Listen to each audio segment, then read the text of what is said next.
No, you can't trust self-reported data. One of my favorite quotes about this comes from Richard Feynman, who said, "The first principle is that you must not fool yourself, and you are the easiest person to fool." I have made this mistake personally. I've also mentored lots of founders who fooled themselves as well. We wasted years pursuing startups that never got customers, despite trying to vet the idea at the outset. We began by running customer discovery interviews, which are considered the best practice in entrepreneurship. Discovery interviews are a ton of work, and they often lead to founders wasting months and years. Why? Because most founders rely on their memory and their notes. This type of self-reported data hurts founders. It gives us the illusion of rigor while actually setting us up for failure. This is a huge factor that drives the most common outcome for startups. The founder wastes a year of effort before recognizing that their startup will never meaningfully get customers. I believe that a startup is a project in creating new knowledge, and the foundation of that project must be high-quality data. If the data is poor, then the foundation is weak and the project is destined for failure. Here's the cycle that I've seen. Founders run interviews and they rely on their interpretations. They tell themselves and their teammates, "Here's what the interviewee told me. They validated our startup idea." It becomes a game of telephone with no ground truth. There is no way to recover from making errors. The premise of Nascent is that entrepreneurs can strategically use data from discovery interviews to make better decisions, but that will only work if the data is of sufficient quality. So if you want to avoid wasting a year on a bad startup idea, then Nascent is for you. Welcome to the Nascent Podcast. I'm Mike Vladimir, and I believe that founders can be decisive with minimal data. Nascent is a structured, repeatable way to reveal the potential for a startup to get customers. And if you're pivoting to a new startup idea, this is especially relevant for you. So please hit that subscribe button. This is episode 26. No, don't trust self-reported data from discovery interviews. Instead, you must capture ground truth. This is the first in a series of episodes on how Nascent approaches data. Today, we're going to be talking about data quality, what data to capture, and how. In the next episodes, we'll get into data analysis, what to do with the data once you have it. In my mind, there are two types of entrepreneurs. Many founders feel very confident about their startup idea. They are not looking for a better way to decide whether or not they have an opportunity worth pursuing because they've already decided. But there are also lots of founders who want to be thoughtful about investing time in pursuing their startup idea. These founders ask for advice and read books and seek mentorship and try to gather data and apply that data to their startup, but they still struggle. Why? Why is it so hard for these founders? How did we get here? I've seen founders use at least 3 types of data to assess their startup ideas. I've seen market reports like a Gartner analysis of the total addressable market. I've seen founders use data scrapers to gather public comments off of platforms like Reddit and Amazon. And I've seen lots of founders use firsthand conversations, the customer discovery interviews that we've been talking about.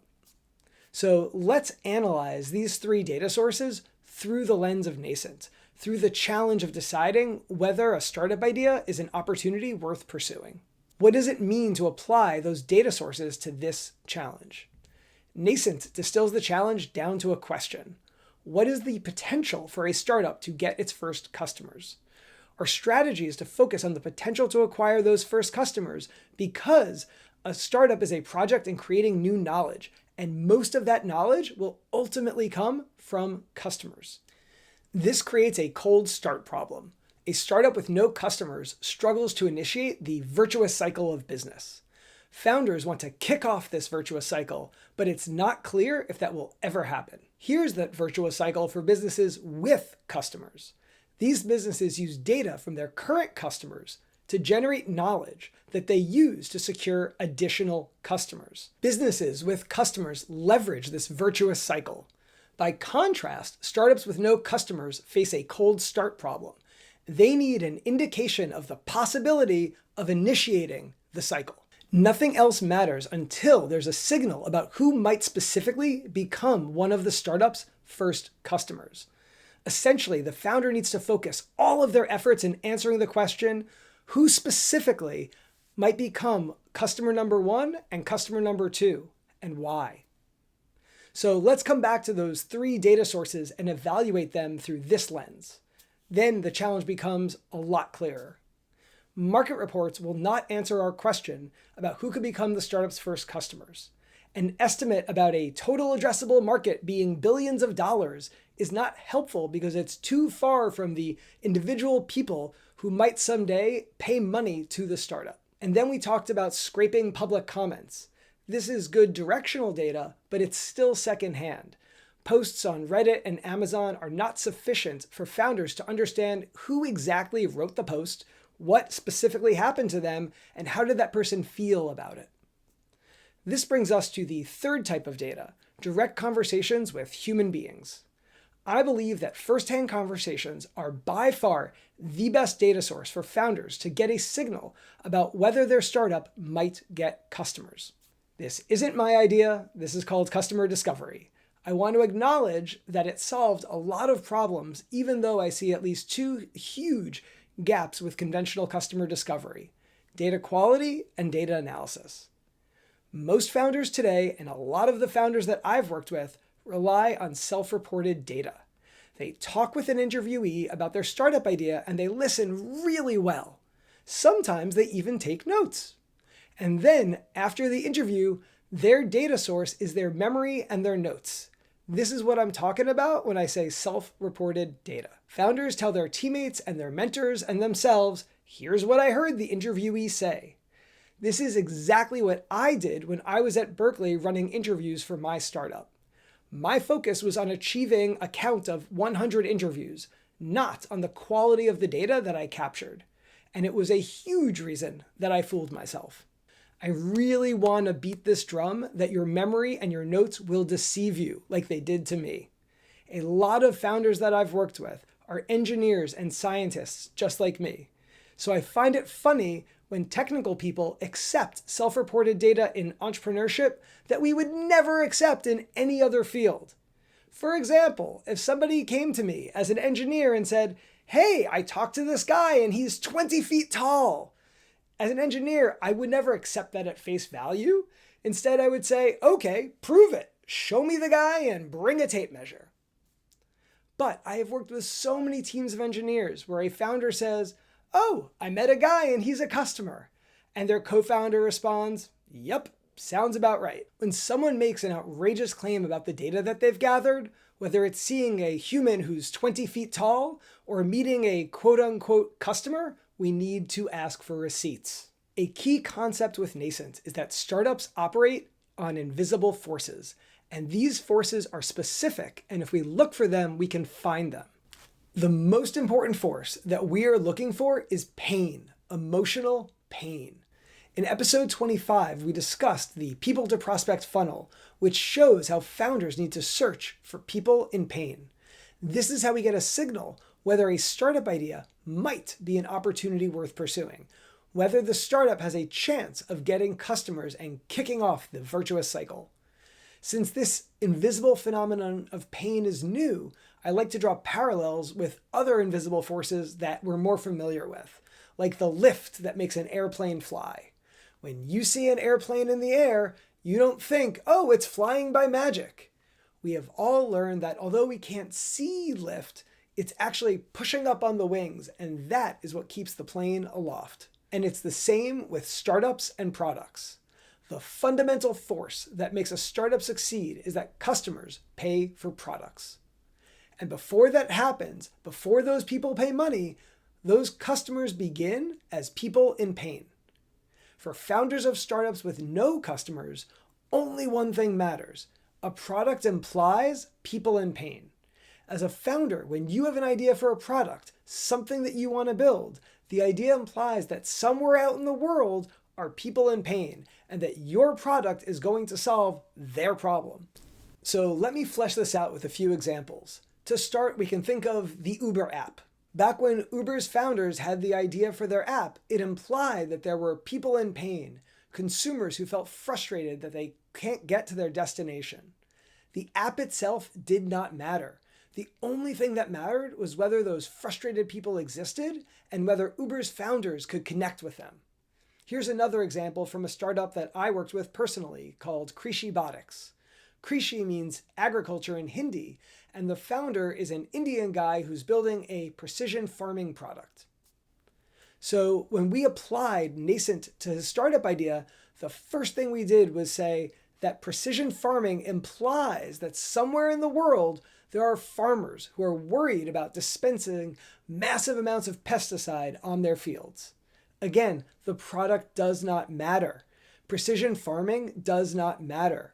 All that matters is whether or not there are farmers who feel worried and that the founder can connect with them. Those are the people in pain that I've been talking about. To find these people, we're not going to search willy-nilly. Nascent has a very specific, structured approach for searching for people in pain that has 4 parts. We gather data by getting out of the building. We capture data using audio recordings.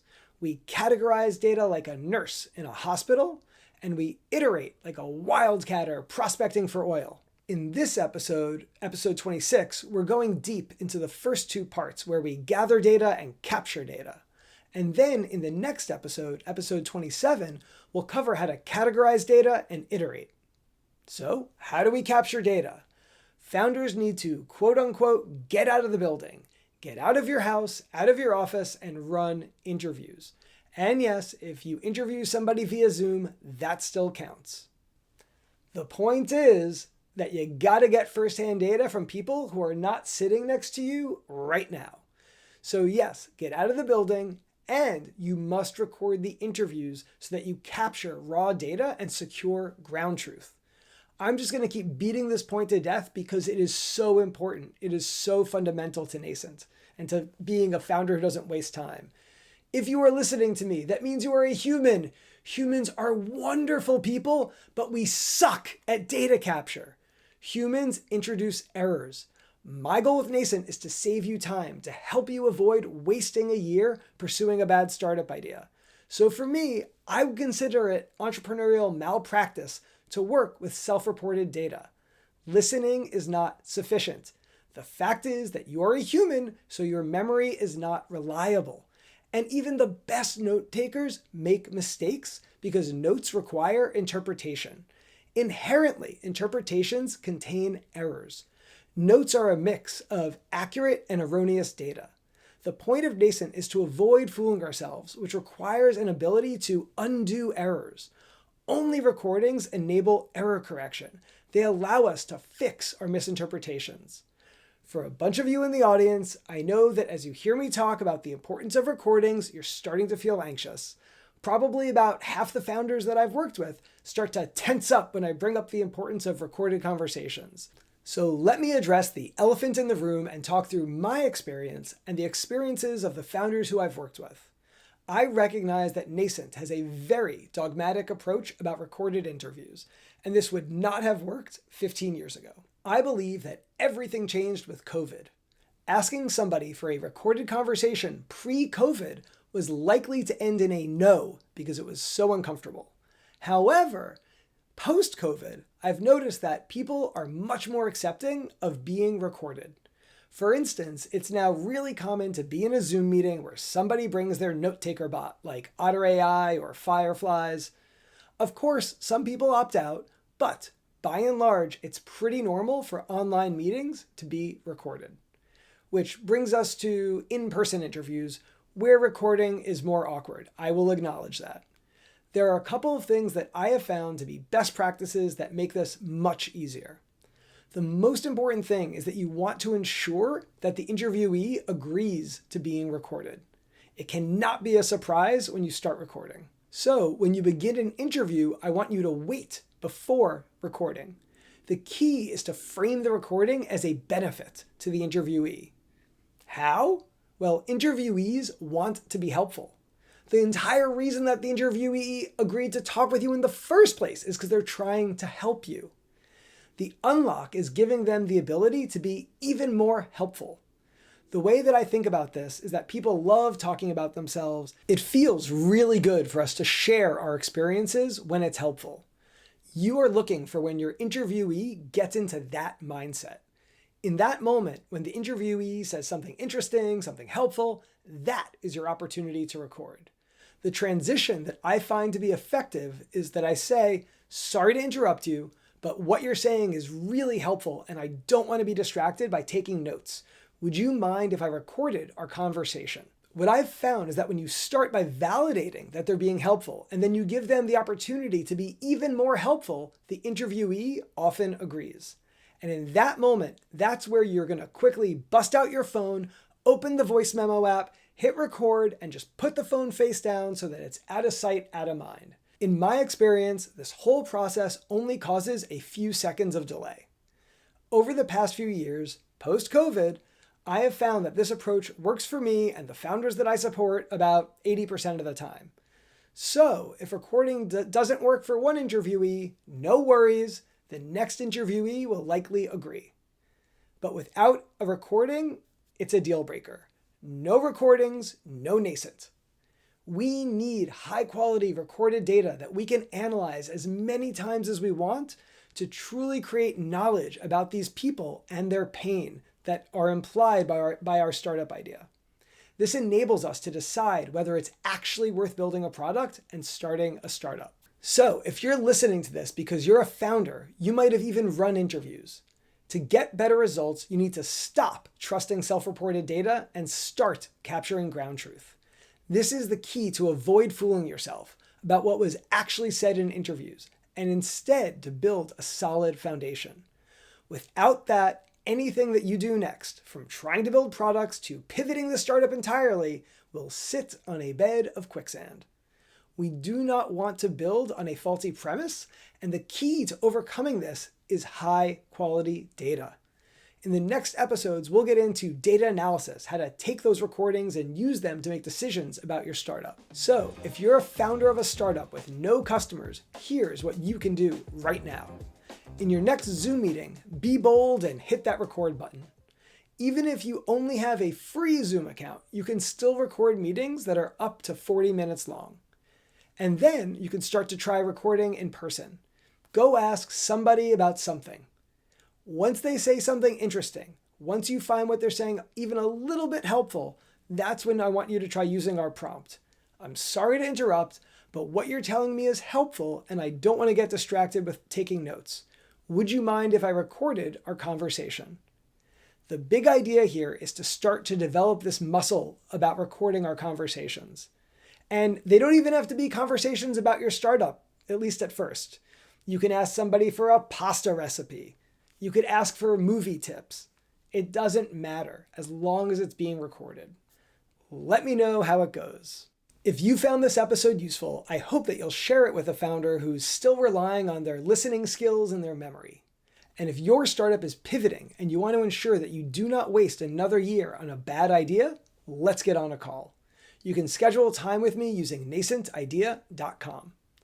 As always, I welcome feedback via email. My address is podcast@nascentidea.com, or you can tweet me @nascentidea. And please subscribe and leave a rating. It really helps. Okay, founders, let's use data to weed out bad ideas and reveal ideas with the possibility of success. You got this.